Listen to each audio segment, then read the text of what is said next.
Greetings and salutations, fellow peasants. Today is the 5th of August, 2025, and I am Thaddeus Satori. In part 1 of my remake of Suggestions to Politicians, I recommended using psychology to inform the masses and get the people on board. I shared my take on democracy, government, and taxes, and explained why I believe that the USA is run by one party with two factions, both of which are working for an insane ruling class. Today I would like to continue with part 2 of my suggestions and provide a more specific list of changes that I would like to see occur in any order. I will leave it to the behavioral and legal experts to determine where to begin. My ideas for change are directed mainly at the US, but I think some things would be useful anywhere. Please remember that I am not an expert, and these are just my views on how to fix some of the problems I see. There will be many things I've missed, and your views will differ from mine.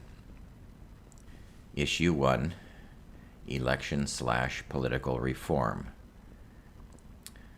Number 1, declare national 2-day holidays for both primary and general elections. Number 2, limit campaigns for each election to just 1 month. Other countries do it. Why can't we? Number 3, require proper identification for voting, but also make it easy to get these IDs. Send out vans and staff to communities and do it on the spot at little or no cost for those who need it. The technology already exists. Number 4, eliminate the current funding system for campaigns and have them financed through tax dollars from a central office. Number 5, stop having these stupid debates where candidates stand behind podiums and sling feces. Force them to sit in comfortable chairs on a stage and discuss their views on real issues. Run it like a town hall. Hold their feet to the fire and have real-time fact-checking. Kick them off the stage if they lie or refuse to answer direct questions. 3 strikes and you're out. Number 6, eliminate private lobbying and replace it with public town halls. Number 7, enact term and age limits on Congress and the Supreme Court. Since general elections are held in November, the newly elected congressional representatives can have a couple of months of job training with constitutional experts before they begin. Even coffee shops and convenience stores require training for new employees. Number 8, enact rank voting nationwide. Number 9, prohibit insider trading by government representatives. Number 10, eliminate the Electoral College. Number 11, eliminate gerrymandering by assembling a group of computer geeks to come up with an impartial program that divides congressional districts by population only. Voters should choose their representatives, not the other way around. You know, democracy. Number 12, fix the Senate. I don't know how to go about it, but it does not seem right that a state with the population of 500,000 people has the same number of representatives as a state with 40 million. Number 13, codify all those things that relied on normal behavior. Put them into law. Next issue, tax reform. Before I begin, I just want to make it clear that if you are not super rich, I do not want you to pay exorbitant taxes. It is the ruling class who want to rob you, not I or peasants from other countries. Because economics is not my area of expertise, I am sure I am going to get things wrong. I would recommend that you listen to Gary's Economics or Mark Blythe for better explanations and solutions. But these are some of my own personal thoughts. Number 1, simplify the machine. Make it fair and simple and eliminate all loopholes. Number 2, tax the shit out of passive and investment income. The ruling class has convinced many of us peasants that hard work builds character, while most of them sit on their asses and collect dividends for doing nothing. Need another yacht or private jet, anyone? Number 3, cap inheritance at $5 million and take the rest to invest in society. Why are there so many potholes in the roads anyway? To potential inheritors, if you can't squeak by on $5 million, I don't feel too bad for you. Number 4, if it is necessary to tax income from work, then at the earning threshold at which taxes begin, have a simple computer program to increase taxes as income goes up. For those making millions of dollars a year and think that living in another country with lower taxes would be better, don't let the door hit you in the ass on the way out. I also want to add that the reason I don't like a flat tax is 25% of $50,000 leaves you a lot poorer than 25% of $1 million. Even sales taxes hit the poor harder. Number 5. Personally, I would eliminate all tax deductions. But if you want to promote a certain sector of the economy, then at least put a cap on income eligibility and limit who can invest. Big corporations and the rich don't need subsidies.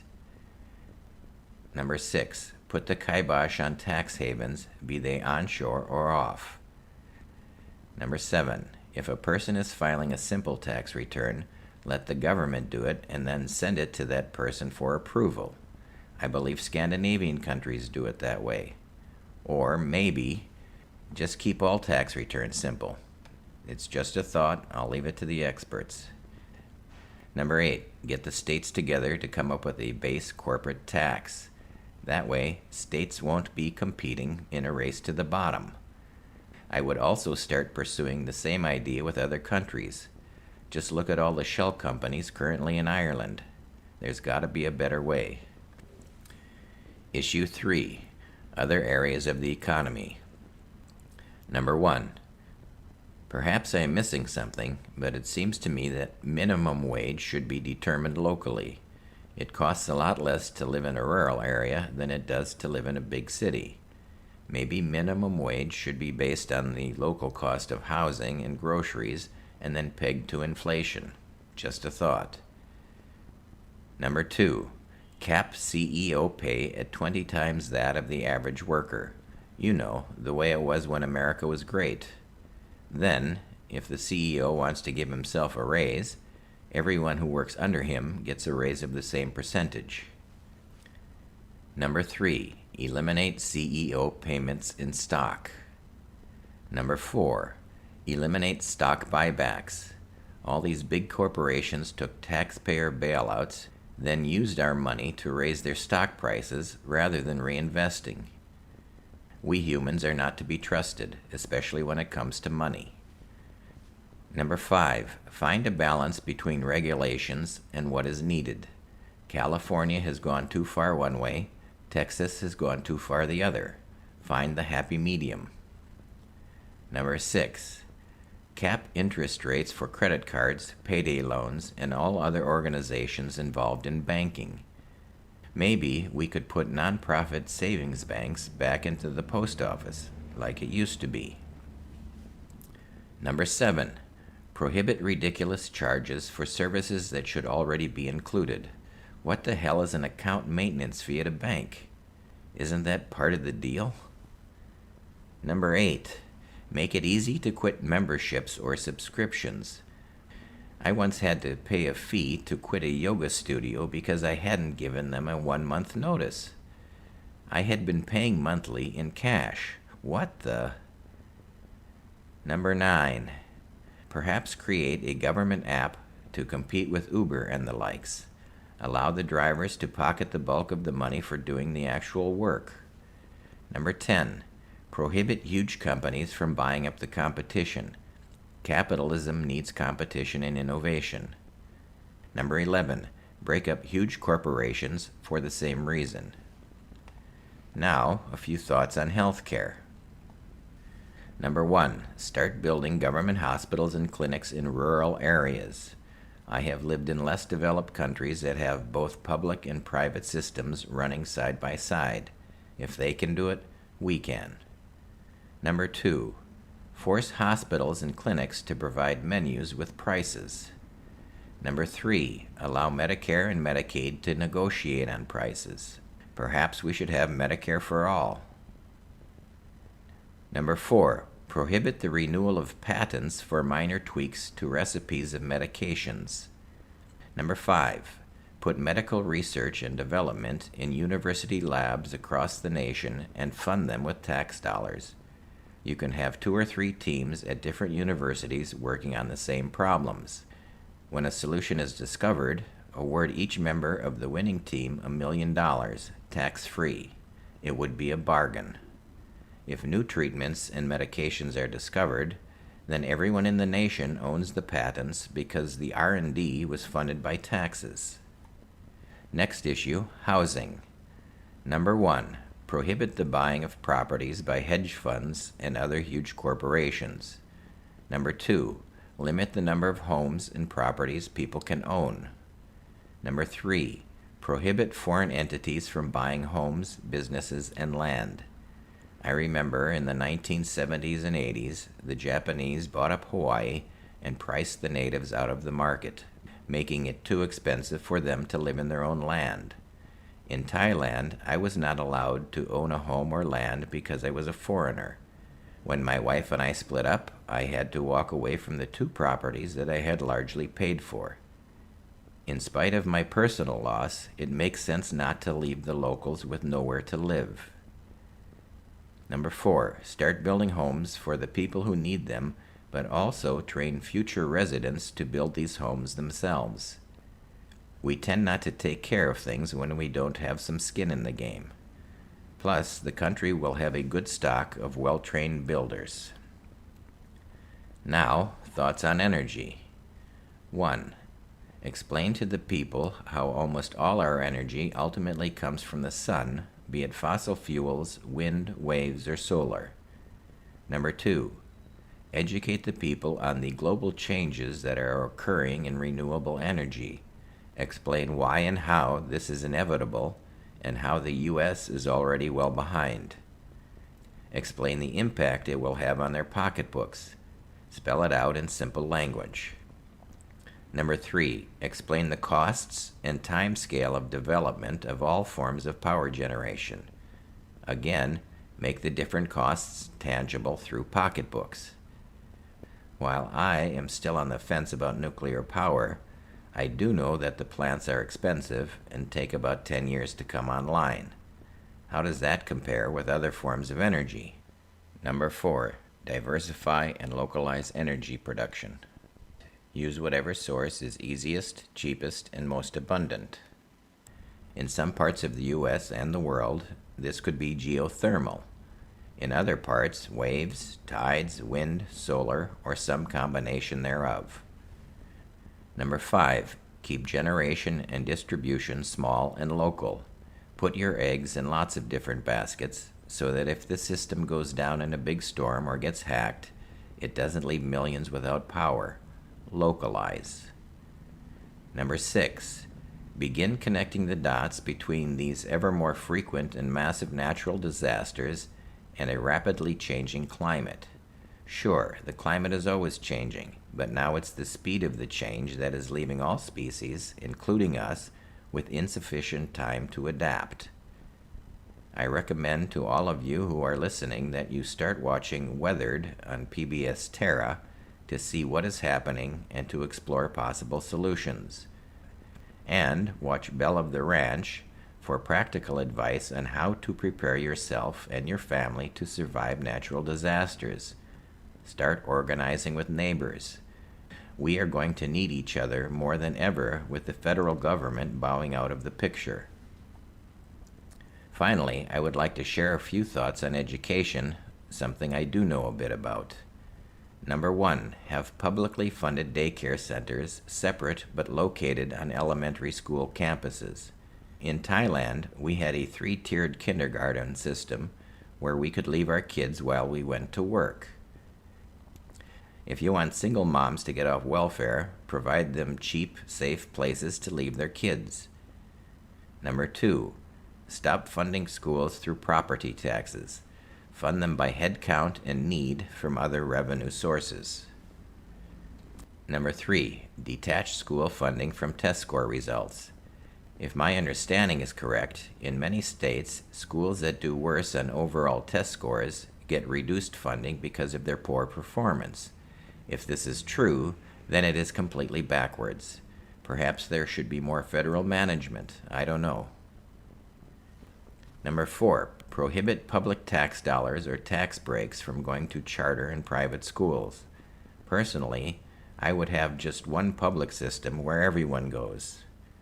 It would create more empathy and lead to a more cohesive society if kids from all walks got to know each other. Number 5, pay teachers more. Teaching requires a great deal of higher education and ongoing training. It requires 60-hour work weeks when in session. Treat and pay teachers like the professionals they are. Everywhere I have worked, teachers get a lot of praise, a lot of lip service, but it is seldom reflected in wages or salaries. Teachers should be making a lot more than bartenders. Number 6, make it easier to get rid of bad teachers. When I was in high school, there were 2 math teachers, and if you got the good one, you learned a lot and enjoyed it. If you got the bad one, you learned little and hated it.